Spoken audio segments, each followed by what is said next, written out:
दोस्तों नमस्कार। Scholar centre में करंट अफेयर्स के महत्वपूर्ण प्रश्नों के साथ आपका स्वागत है।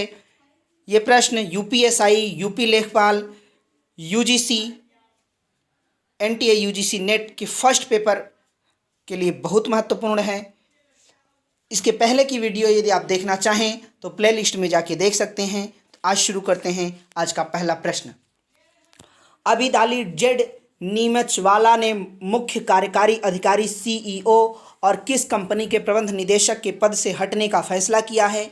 Wipro limited, Vodafone India, Infosys limited, Bajaj Finserv limited. इसका सही उत्तर होगा विकल्प A, Wipro limited. Wipro limited के मुख्य कार्यकारी अधिकारी और प्रबंध निदेशक के अबीदाली जेड नीमचवाला ने पारिवारिक समारोहों के कारण पद छोड़ने का फैसला किया है। जब तक उत्तराधिकारी एक सुचारू रूप से संक्रमण के लिए नियुक्त नहीं होता और यह सुनिश्चित करना है कि व्यवसाय सामान्य रूप से जारी रहे, तब तक नीमचवाला सीईओ और प्रबंध निदेशक के पद पर बने रहेंगे। आज का दूसरा प्रश्न। अंग्रेजी भाषा के भाषण सहायक निगम भारत ने किस भारतीय क्रिकेटर को भारत, मध्य पूर्व, एएनजी, ऑस्ट्रेलिया और न्यूजीलैंड और सार्क क्षेत्रीय सहयोग के लिए दक्षिण एशियाई संघ के लिए अपना ब्रांड एम्बेसडर नियुक्त किया है? अजिंक्य रहाणे, रोहित शर्मा, विराट कोहली, केएल राहुल। इसका सही उत्तर होगा विकल्प ए, अजिंक्य रहाणे। ELSA क्रॉप अंग्रेजी भाषा भाषण सहायक निगम भारत, अमेरिका, संयुक्त राज्य अमेरिका से बाहर की शिक्षा प्रौद्योगिकी कंपनी ने भारतीय स्टेट टीम के उप कप्तान अजिंक्य मधुकर रहाणे को भारत, मध्य पूर्व, एएनजी के लिए अपना ब्रांड एम्बेसडर नियुक्त किया है। ऑस्ट्रेलिया और न्यूजीलैंड और सार्क के लिए।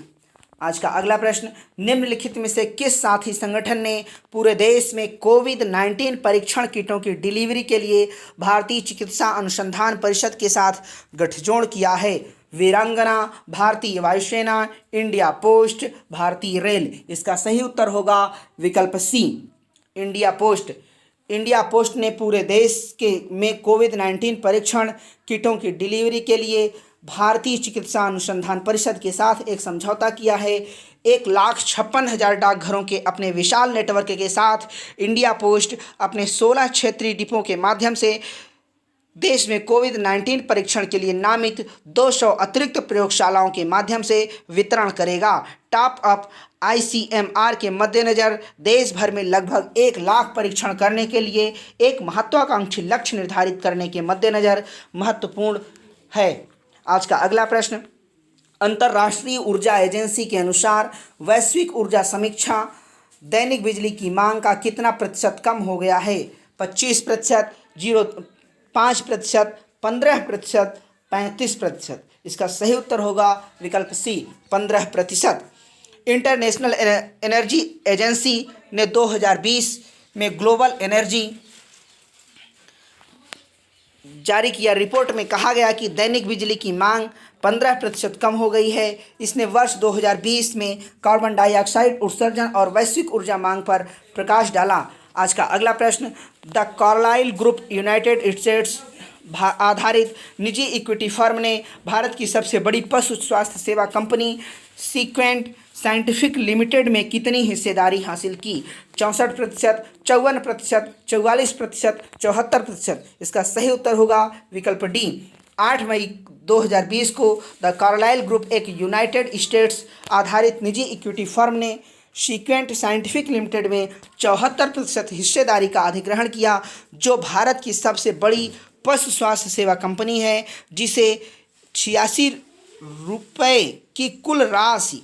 सीक्वेंट एक शुद्ध नाटक वाली पशु स्वास्थ्य सेवा कंपनी है जो वैश्विक परिचालन के साथ 100 से अधिक देशों में फार्मास्यूटिकल सामग्री फॉर्मुलेशन और विश्लेषणात्मक सेवाएं प्रदान करती है और भारत, स्पेन, तुर्की, जर्मनी और ब्राज़ील में विनिर्माण करती है। आज का अगला प्रश्न। निम्नलिखित में से कौन सा राज्य 17 मई से 29 मई तक लॉकडाउन का विस्तार करने वाला पहला राज्य बन जाता है? महाराष्ट्र, तेलंगाना, हरियाणा, उत्तर प्रदेश। इसका सही उत्तर होगा विकल्प बी, तेलंगाना। तेलंगाना 17 से 29 मई तक लॉकडाउन का विस्तार करने वाला राज्य बन गया। आज का अगला प्रश्न। केंद्रीय प्रत्यक्ष कर बोर्ड सीबीडीटी ने आयकर नियमों 1962 के नियम 44 में संशोधन किया। वर्तमान में सीबीडीटी अध्यक्ष कौन हैं? अतुलेश जिंदाल, सुशील चंद्र, प्रमोद चंद्र मोदी, रानी सिंह नायर। इसका सही उत्तर होगा विकल्प सी, प्रमोद चंद्र मोदी। 7 मई 2020 को केंद्रीय प्रत्यक्ष कर बोर्ड ने आयकर नियमों में 1962 के नियम 44 में संशोधन किया ताकि आवेदन संख्या 3.3F में आपसी समझौते की प्रक्रिया को लागू करने के लिए, जिसे आयकर 8वां संशोधन कहा जाएगा, नियम 2020। आज का अगला प्रश्न, अमेरिकी बहुराष्ट्रीय वित्तीय सेवा कंपनी गोल्डमैन सैक्स ग्रुप द्वारा अनुमानित लॉक के विस्तार के बाद 2020-21 के लिए भारत की जीडीपी वृद्धि क्या है? -0.4%, -1.4%, -2.4%, -3.4%। इसका सही उत्तर होगा विकल्प ए। अमेरिकी बहुराष्ट्रीय वित्तीय सेवा कंपनी गोल्डमैन सैक्स ग्रुप इंक ने लॉकडाउन के विस्तार के बाद भारत के सकल घरेलू उत्पाद के 2020-21 के में ऋणात्मक 0.4% की वृद्धि की भविष्यवाणी की है। आज का अगला प्रश्न, विश्व प्रवासी पक्षी दिवस हर साल किस तारीख को मनाया जाता है? 9 मई, 7 मई, 6 मई, 8 मई। इसका सही उत्तर होगा विकल्प ए, 9 मई। प्रत्येक वर्ष 9 मई को मनाया जाने वाला विश्व प्रवासी पक्षी दिवस वैश्विक पारिस्थितिकी तंत्र में ऐसे पक्षियों के संरक्षण और पारिस्थितिक महत्व के बारे में जागरूकता बढ़ाने के लिए मनाया जाता है। इस दिन को 2006 में संयुक्त राष्ट्र सचिवालय द्वारा अफ्रीकी यूरेशियन प्रवासी जल परिषदों के संरक्षण पर समझौते के द्वारा शुरू किया गया था। संयुक्त राष्ट्र पर्यावरण कार्यक्रम इस आयोजन को मई में दूसरे शनिवार को और अक्टूबर में द्विवार्षिक मनाता है। इस वर्ष में WMBD का विषय वर्ड्स कनेक्ट आवर वर्ल्ड है। आज का अगला प्रश्न, विश्व स्वास्थ्य संगठन और संयुक्त राष्ट्र की डाक एजेंसी ने 9 मई को स्मॉल पॉक्स के उन्मूलन की किस सालगिरह के उपलक्ष्य में एक स्मारक डाक टिकट जारी किया है? 30वीं, 40वीं, 20वीं, 10वीं। इसका सही उत्तर होगा विकल्प बी, 40वीं। विश्व स्वास्थ्य संगठन और UN की डाक एजेंसी ने 9 मई को स्मॉल पॉक्स के उन्मूलन की 40वीं वर्षगांठ मनाने के लिए एक स्मारक डाक टिकट जारी किया है। WHO का चेचक उन्मूलन अभियान 1967 में शुरू किया गया था। 1980 मई में 33 में विश्व स्वास्थ्य सभा ने अपनी आधिकारिक घोषणा जारी की। दुनिया और उसके सभी लोगों ने चेचक से मुक्ति पा ली है। आज का अगला प्रश्न, तमिलनाडु सरकार ने राज्य की अर्थव्यवस्था पर कोविड-19 के समग्र तत्काल और मध्यम अवधि के प्रभाव का आकलन करने के लिए एक उच्च स्तरीय समिति का गठन किया है। इस समिति का प्रमुख कौन होता है? अरविंद सुब्रमण्यम, अरविंद पानगरिया, सी रंगराजन ने, रघुराम राजन। इसका सही उत्तर होगा विकल्प सी रंगराजन ने। तमिलनाडु सरकार ने राज्य की अर्थव्यवस्था पर कोविड-19 के समग्र तत्काल और मध्यम अवधि के प्रभाव का आकलन करने के लिए एक उच्च स्तरीय समिति का गठन किया है। इस समिति की अध्यक्षता भारतीय रिजर्व बैंक के पूर्व गवर्नर डॉक्टर सी रंगराजन करेंगे। आज का अगला प्रश्न, drug controller of general India DGCI ने council for scientific and industrial research के लिए फेथोफार्मास्यूटिकल और फेविपिरविर नामक दवाओं के नैदानिक परीक्षणों को मंजूरी दी। भारत का वर्तमान ड्रग कंट्रोलर जनरल कौन है? प्रीति सुदान, नवीन वर्मा, गार्गी कौल, VG सोमानी। इसका सही उत्तर होगा विकल्प D. Drug controller general of India ने council for scientific and industrial research के लिए फेथोफार्मास्यूटिकल और फेविपिरविर नामक दवाओं के नैदानिक परीक्षणों को मंजूरी दी। आज का अगला प्रश्न, केंद्रीय मानव संसाधन विकास ने देश में अनुसंधान को बढ़ावा देने के लिए PMRAF योजना में विभिन्न संशोधनों की घोषणा की। PMRAF में यफ का पूर्ण रूप क्या है? बधाई, अध्येतावृत्ति, आधार, गठन। इसका सही उत्तर होगा विकल्प बी। केंद्रीय मानव संसाधन विकास HRD मंत्री रमेश पोखरियाल निशंक ने देश में अनुसंधान को बढ़ावा देने और अधिक से अधिक छात्रों को इस योजना के तहत लाभ उठाने के लिए सक्षम बनाने के लिए प्रधानमंत्री अनुसंधान अध्येतावृत्ति PMFR योजना में विभिन्न संशोधनों की घोषणा की।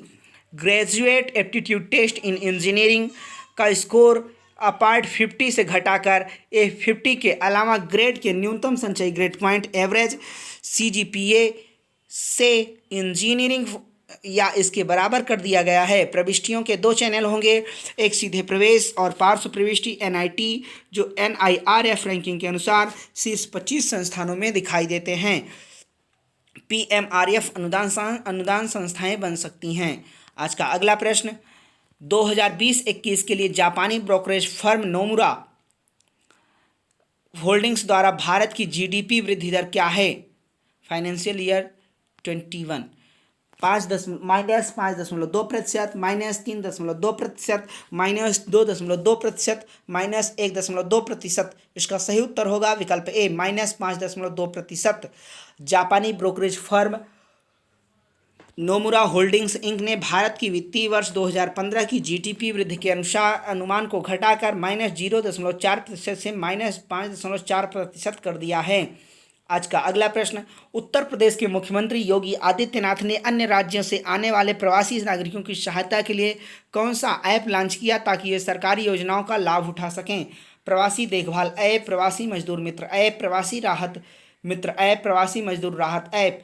इसका सही उत्तर होगा विकल्प सी प्रवासी राहत मित्र ऐप। उत्तर प्रदेश के मुख्यमंत्री योगी आदित्यनाथ ने प्रवासी राहत ऐप लॉन्च किया। इस कदम का उद्देश्य अन्य राज्यों से उत्तर प्रदेश में आने वाले प्रवासी नागरिकों की सहायता प्रदान करना है ताकि वे सरकारी सेवाओं का लाभ उठा सकें। ऐप को संयुक्त राष्ट्र विकास कार्यक्रम UNDP के सहयोग से राज्य के राजस्व विभाग द्वारा विकसित किया गया था। दोस्तों आज के लिए बस इतना ही। आप सभी का बहुत बहुत धन्यवाद। जैसा कि यह प्रश्न UPSC, state PCS, Bihar UPPSC, BPSC के लिए भी बहुत महत्वपूर्ण है, इसलिए आप वीडियो को ज़रूर से देखें, लाइक करें, शेयर करें और कमेंट करें। बहुत बहुत धन्यवाद।